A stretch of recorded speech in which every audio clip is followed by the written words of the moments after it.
guys? Welcome back to another episode of the Vacation Rental Revolution podcast. I'm your host, Sean Moore, joined by my main man, Jake Shehee. Give me some. What's up, brother? How you doing today? I'm doing good. You know? Well, you kind of fooled everybody. You're not Sean Moore. Obviously not. So let me just take this cowboy hat off. Take that thing off. You know what? Yeah. He's actually Jaycob Payne, our amazing acquisitions manager. Man, if you need something done, you go to this guy right here. He'll take care of you. You know what time it is. All right, you don't want to put any false expectations out there. But, sorry. Yeah, no, I've been... You feeling good? Feeling good, man. Been here at Vodyssey for about, some years. Close to 5 years now. So 5 years, dude? Yeah, I just got real lucky. Wow. Crossing paths with Sean. Well, there you go. Been a great mentor and great friend over the last couple of years, so... Dude, I'm loving it. This is going to be a great podcast, guys. Sean is out in Hawaii, right? With the family? Yep. He's in Hawaii? Annual trip for his twins' birthdays. So, right. Figured I'd hop on here. Obviously, Whiskey Wednesday. Right. Had to grab Sean's most expensive bottle, Johnny Walker Blue Label. So, Sean, thanks for the drink, brother. Thank you, Appreciate Sean. it. So, just kidding. Actually, this is my own bottle of Blanton's here. Well, no, okay. Tell me about this. This has some serious meaning to it. There's something about this bottle. What's up with it? So, it's not just the bottle itself, right? Blanton's itself. Blanton's. The brand is distilled by Buffalo Trace, which is that bottle right behind you. Okay. There, okay. Yeah. They make a handful of bottles. They make this Eagle Rare bottle. So I have tons of family in Louisville, Kentucky. So really big bourbon family, bourbon enthusiast. So hit all the distilleries. Blanton's, they do something really cool where they have these little bottle caps. Right? You see that S? Yeah. Foot of that horse right there? I do see that. So they spell out Blanton's on different bottle caps. And this little figurine guy changes his figure or his, what he's doing on the bottle. So on the stance on the horse. Yes, For the people that are just listening, they're not watching. This bottle has, on top of the cork or whatever it's called? Yeah. There's a jockey riding a horse. Correct. And it's shaped. This one, what is that? He's kind of, but he's kind of like half. He's half up a little bit. He's on his way to slap that horse's butt to keep it moving. And so the start of, it spells out Blanton. So you try to collect all the bottle caps that have all the letters. And then you spell it out like on a board, or you can buy half of a whiskey barrel top, and then you can put them in order. And the figurine guy changes to where it's supposed to signify him starting and finishing a race. Oh, that's pretty cool. And so I am in my personal collection of getting all the letters. And so I currently have, I think I have an N and an S. And so if there's any listeners out there that want to send me in a couple bottle of Blantons to complete the collection, I'd love that. So. Take them. Yeah, absolutely. So please send those in. That'd be awesome, guys. Today's episode, we're going over some really good stuff, some meat today. A lot of people have been asking. I mean, I would say hundreds of thousands of people have been asking us this kind of stuff, and I'm glad we can finally answer it for these half millions. No, dude, just go with it. Just go with it. The 500,000 people have emailed us in about this specific topic. Today's name of the episode is How Smart Investors Pick Winning Properties. Now, we're going to, of course, take you through the acquiring a home process. We're talking about single-family homes. We're going to talk about markets. We're going to talk the data and numbers, all the analytics you need to know about, real-life examples to really hit it home.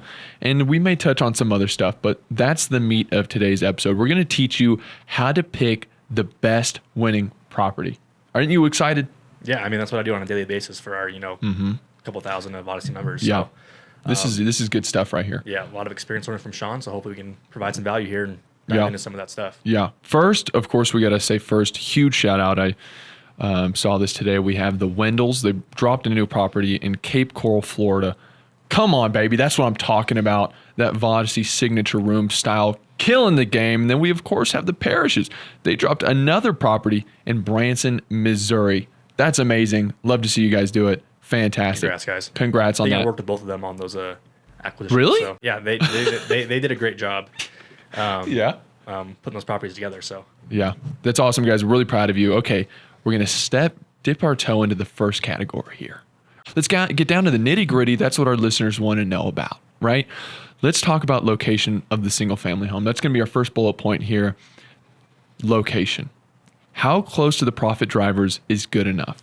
Yeah, good question. I think it kind of depends on the actual profit driver itself. Okay. Let's say you're coming into our market, right? You're coming in to ski in Park City, Utah. Okay. I mean, you're not booking a property in St. George. Obviously, that's 5 hours away. But how close? Like, what's that ratio that you want to be within driving distance?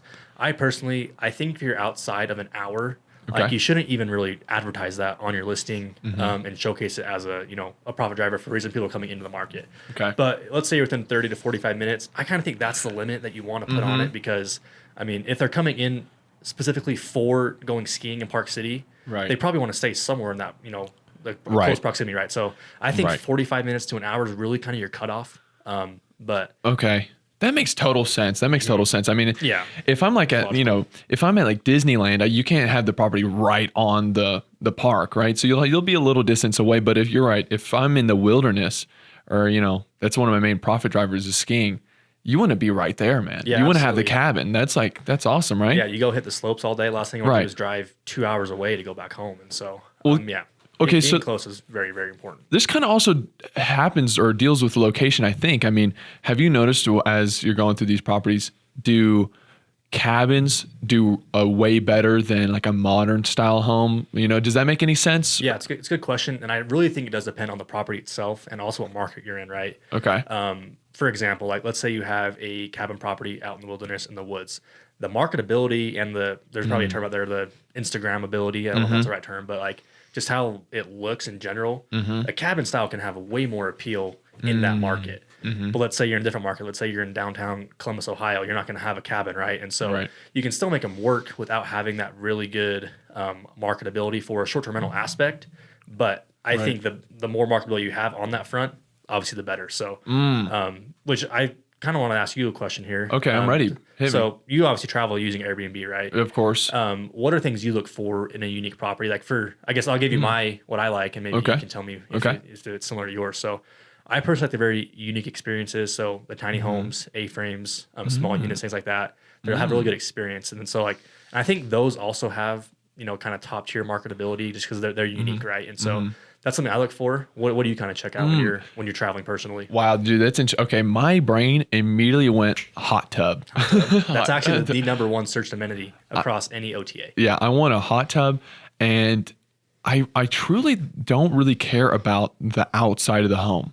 Okay. You know what I mean? Yeah. Like, as long as like the inside is good, as long as the bed looks good, as long as it's got Yeah. that Vodyssey look to it, Yeah. I want to stay there. Okay. But honestly, amenities. I think probably pet friendly, hot tub, Yeah. and how close it is to like the slopes. Gotcha. So that magnet photo, that's the first photo on these listings. That's not necessarily something you look for. You dive in a little deeper and go through and look at the details and see what you're able to do. And okay. And I guess, man, now that I'm getting a little bit older, I never looked at it, but now me and Nicole do ratings and reviews. Oh yeah. If the host is like, I would be like, bro, they got like a 3.9. That's good. Yeah. They're going to respond. It'll be fine. Now I'm like, Yeah. Yeah. Ratings are huge. And I'll probably read the first like maybe 10, 15 reviews, anything past that. So they could have had some changes since then. But Yeah. if I see like a 1-star review on someone's page, or I see that's like one of the options that they've gotten in the past, not an option, but like something they've received in the past, then I'll go read that 1-star review and see what happened and see how they responded to it as well. Oof. So the guest communication for me is also That's a big one. up there. So Yeah, that's a big one. yeah. What about mistakes that you see people make when they're getting this home? Do you see people? I don't know. When I say that, I'm kind of just curious because I don't even know what mistakes you could really make. To be quite honest with you. Yeah. Kind of twofold here. So I think when people go through the acquisition process of getting into the home itself, they don't think about the actual furnishing costs and the setup costs. And so a lot of times they under budget how much it really takes to get the property set up.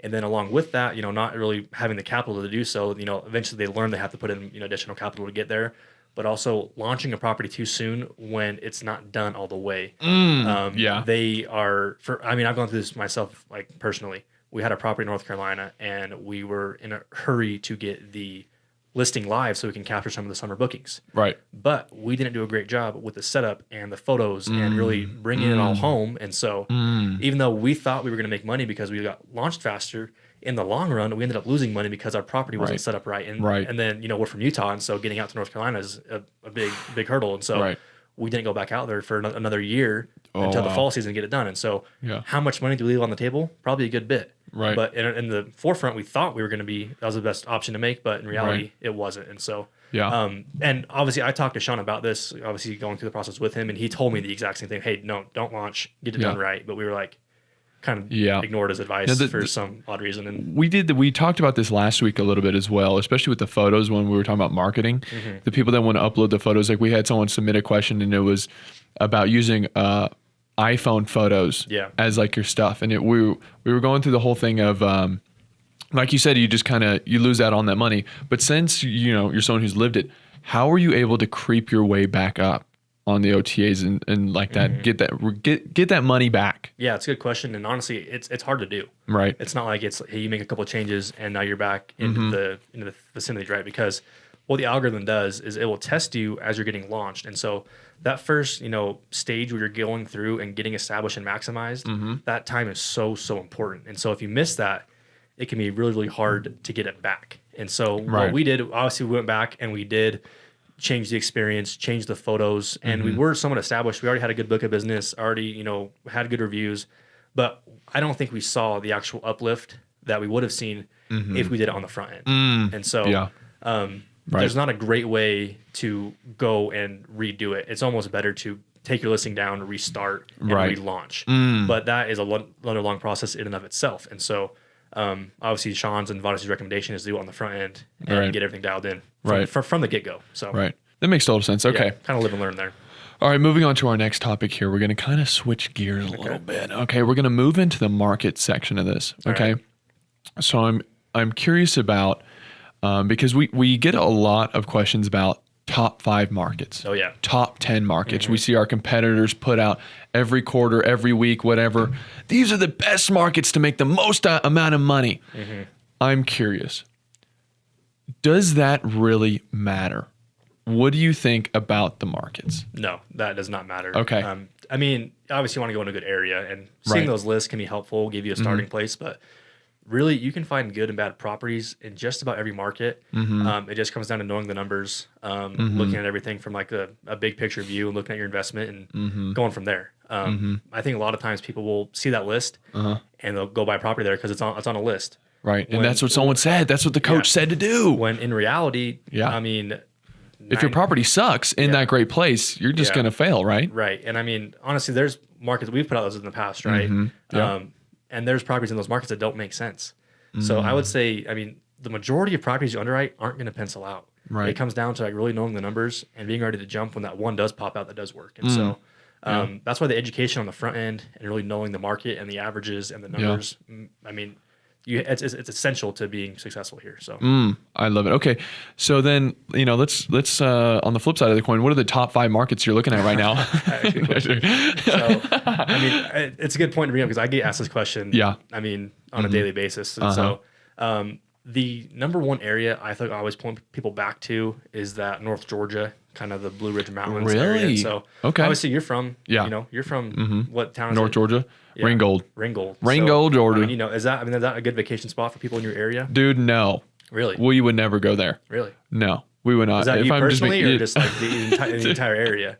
Well, I mean, here's the dealio. This is a way I think about it. When I was living in that area, everyone said, "This is the scenic city. Yeah. This is the most beautiful place to live. This is great, right?"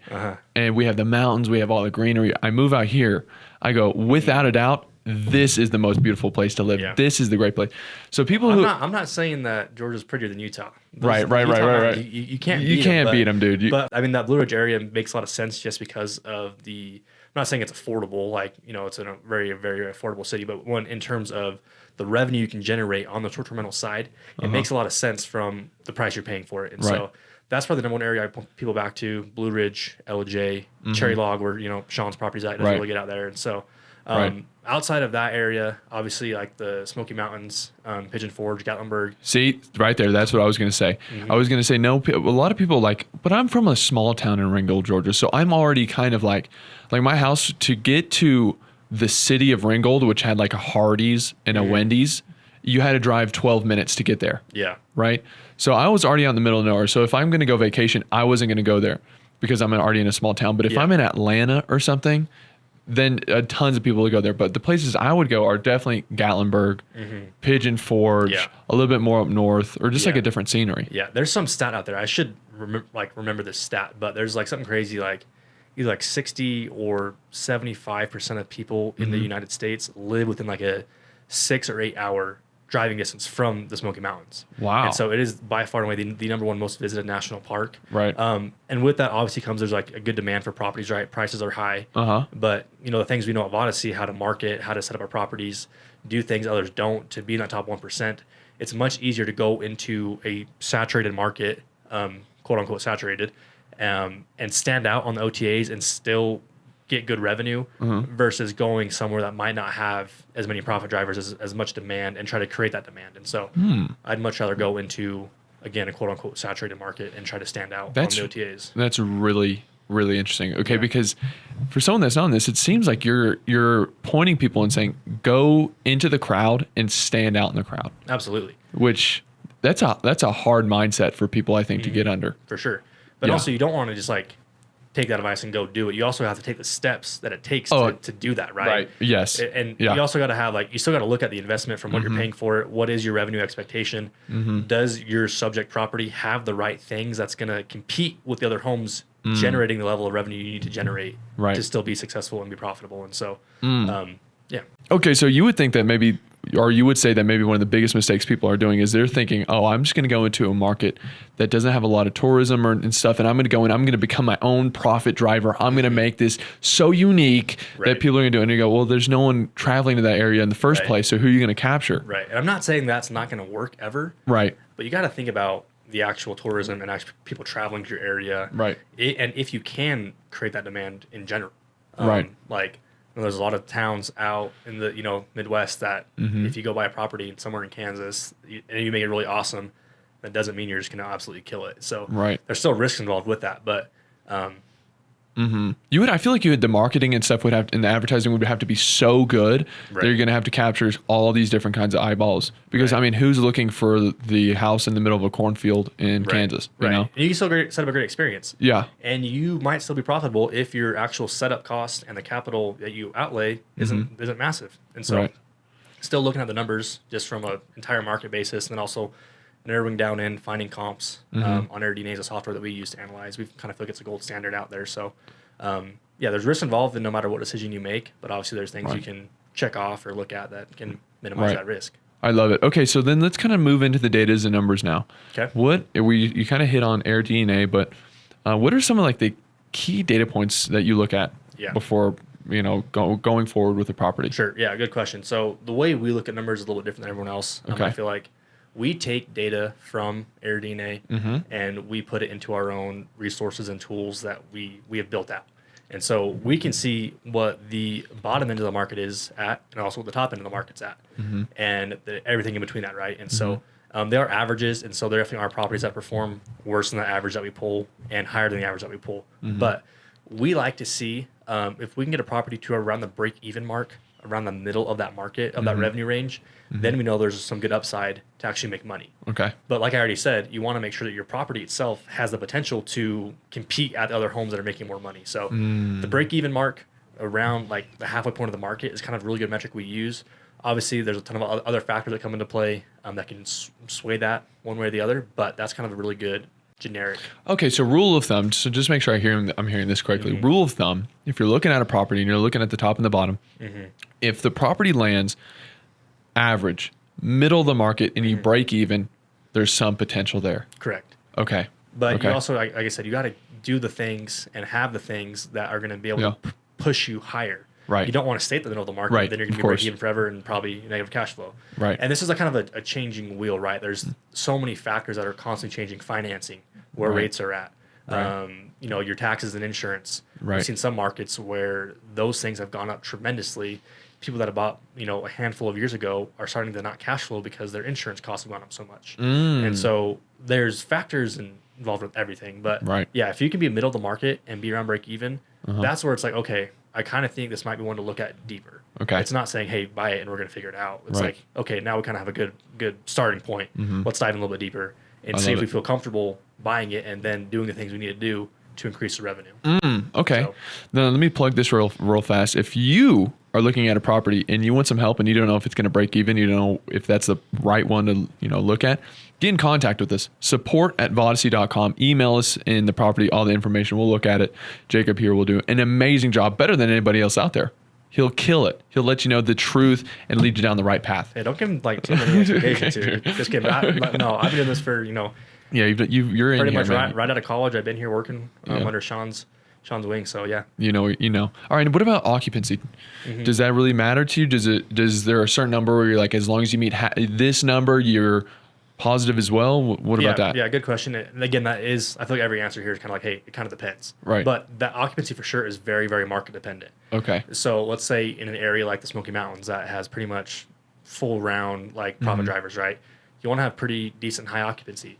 But in a market like, let's go back to Utah, primarily people are coming in for the ski season, maybe somewhat in the summertime. So occupancy won't be as high. But it's not like occupancy is your main driver of actual revenue and performance. That's just a metric. And so we don't like to be like near the top towards occupancy. That means because if we are, that means we can just bump our rates up some. Right. And so again, it's market dependent, but we kind of feel like if you're at like kind of average occupancy, that's kind of a good starting point. Obviously, if you can still have high prices and bump the occupancy up, then that's great. But it's not like we're not trying to, push occupancy to push our revenue. Right. It's kind of an inverse relationship there. So I much more think night rates matter as far as performance. Okay, love it. Especially with like seasonality, right? Yeah. Right. And okay. That's the whole kind of factor of that is seasonality. So. Okay, I love it. All right, now we've gone over, just so people are clear, we've touched on a lot of really good stuff today. We've talked about the type of home, where the home is in the market, the data and the numbers around that home. Now let's kind of go into the real life experience. Let's talk about something that's really happened that people can actually apply right now and take home with them. All right. So if you will, share a deal with me that you had to tell someone or you personally had to walk away from.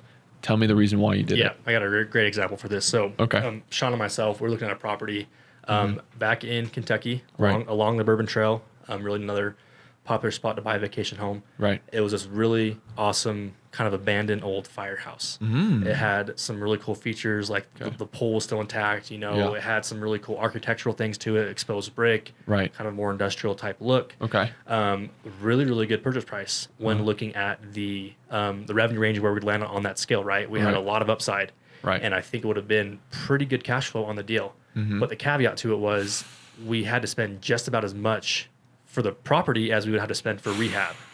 And so even with that rehab, I think we could have cash flowed on it still just from the marketing we can do and the experience we can set up. But the thing we don't want to be in is an upside down in a property, right? Right. Our ARV after you rehab, the value of that property was not going to match up with how much money we put into it. Okay. And so even though the cash flow could have been great on the property, even with all the expenses, let's say we would try to sell it, 3 years, 5 years down the road, we'd be upside down on our mortgage. And so that was the deal we walked away from just because of the cost it would take to get the property operating and the value of the property once that rehab was done. Okay, talk to me about upside down. What do you mean by that? So like, okay, let's say you're trying to sell your property and you have to sell it for $400,000.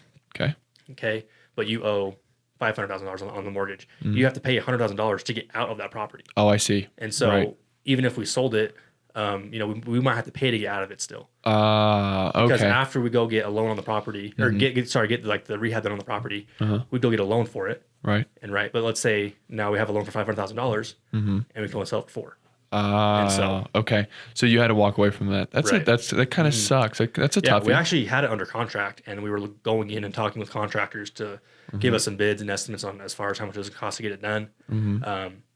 Doesn't keep me up at night that we lost it, but it would have been a really cool one to have. Yeah. For sure. All right. So there's always going to be winners. There's going to be losers. Yeah. So is there have you noticed working with a lot of people for over these couple of years that some people get like super emotional? Like it's like their livelihood. There's a lot of stuff on the line right now. Right.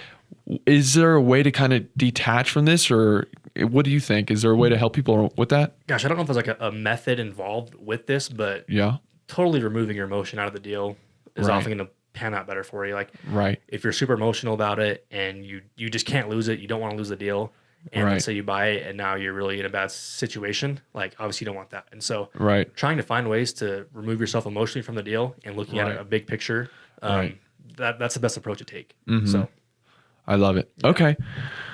Well, that makes a lot of sense, man. What else have we not touched on? I feel like we touched on a lot of good stuff, right? Is there...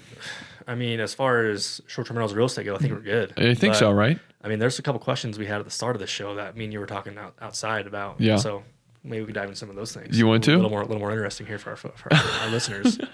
So. Okay, so here's one of the fun things that I thought we should talk about. And today I found this on NBCnews.com. Right, let's just pull up this link right here. For people that are just listening, you're not watching. Here we go. The headline says, "Viral TikTok trend appears to show students attempting to set laptops on fire." What? So let's just kind of talk. Let's just talk about this for just a second here. Yeah. Was this normal when you were growing up? Would you? No, absolutely not. I mean, Right. if my parents had bought me a computer and I destroyed it, Right. no. I mean, what do you think is the mentality here behind? Is this a sense of ungratefulness? Is this just a sense of boredom? Why do you want to? You're in school. Yeah, You're at a high school right now. I don't understand what the premises of it. Why are they doing that? Hey man, just start a fire. Get everyone to get out of class. I actually haven't even seen this. I don't have TikTok, so I'm not sure. But I mean, it sounds kind of crazy to me. If I had anyone in my circle doing that, I'd be like, "What are you doing, dude?" So Right. Are you now? You say you're the parent here. Yeah. McCoy. Oh, You get a call.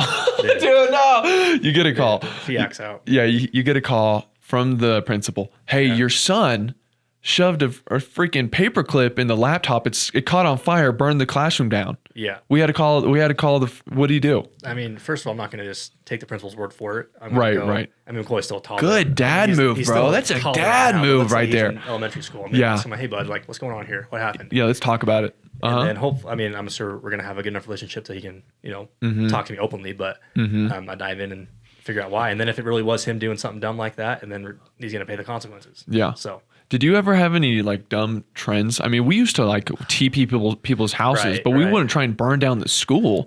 I mean, even for like senior prank day, I think our thing was like we all went to like Chick-fil-A or something. Right. It was like Something stupid. is like that what you did or Yeah, what? no, it's similar. It's, doing TPs and stuff like that. I mean, maybe go out and steal a couple traffic cones. Yeah, dude, but like, set the stuff school like on that. fire is just Yeah. it's a little over the top, Yeah, I really think social media has been a Yeah. overall negative impact on society and these kids. So Oh. I definitely think people should not be giving their kids access to social media and all these platforms, right? I mean, we're adults, we can make our own decisions, but you give a second grader access to social media. I mean, Oh yeah, dude. And then the peer pressure of it all. Come on, man, just do it, do it. Right, right, and then right. it starts smoking and you're like, Yeah. "Oh man, there comes the adrenaline." right. Here's our next thing. Here's our next headline from CNN Business: How to protect your money when markets get rocky. This really caught my eye because of this sentence right here.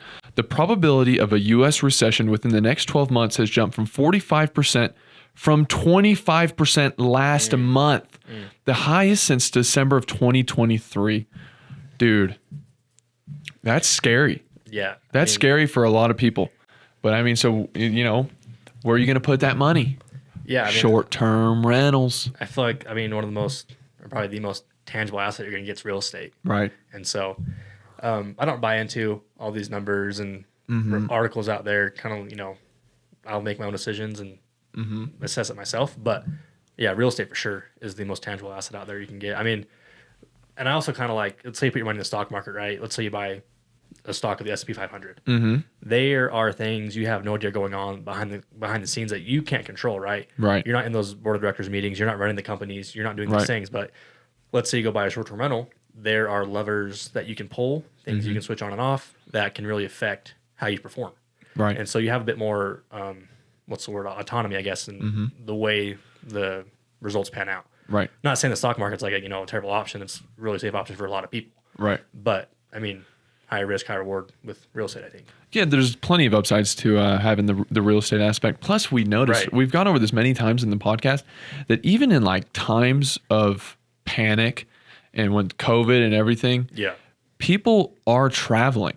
The budget for Yeah. travel just keeps going up. People Yeah. aren't going to stop. Yeah. They want to break. Even if things get worse mentally at home, at their neighborhoods, wherever, people want to break. Right. They're going to keep vacationing. Right. I think even during COVID, I was at the biggest, or immediately after COVID, that was the biggest travel bubble, Yeah. or not bubble, but biggest time Right.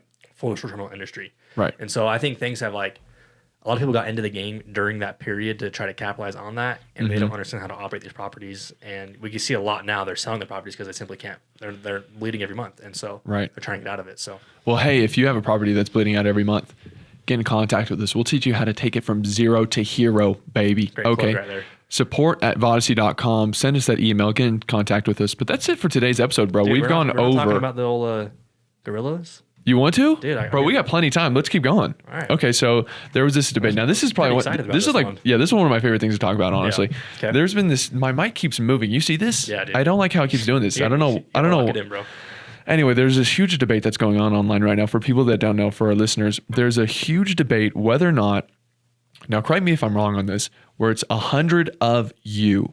Whoever's listening to this in your car, at the gym, you have your headphones on, 100 of you versus one silverback gorilla. To the death. To the death. Could 100 of you, whoever you are, at your stage in life right now, 100 of you take on the one silverback gorilla? So I've heard a couple different ways this question's been asked. Right. I haven't heard the 100 of you. But let's take that approach. 'Cause I've seen some like really good handcrafted lists out there. Crafted list. People, for sure the 100 people are going to win. Yeah. But that's like 100 of like the most vicious human beings ever to imagine. So, so 100 of me.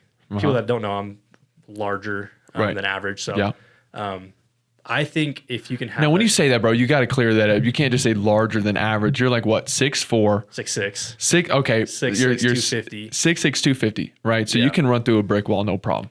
You know what I'm saying? Yeah. So this silverback gorilla, in my mind, doesn't stand a chance. Here's a caveat. If you can have like a synced mindset and have everyone attack at once, if it's 100 to me, you can have that, right? Right. Is that fair? That's my whole thing. That's my whole thing. Then I'm saying 100% absolutely the 100 of me's is going to beat a gorilla. Right. That's if it's all on attack right at the go. It's not like 10 of me go and they get slaughtered and then who's the next 10? Right. And so everyone has to go at once. Right. Yeah, we're going to sacrifice some, but overall we're going to win. So, all right, but now 100 of you. That Winston Churchill mentality was fantastic. We're going to sacrifice some, but we're going to win. Right. Right. I love it, dude. Yeah. And I think the synchronized mindset. And here's another thing that I think people are getting.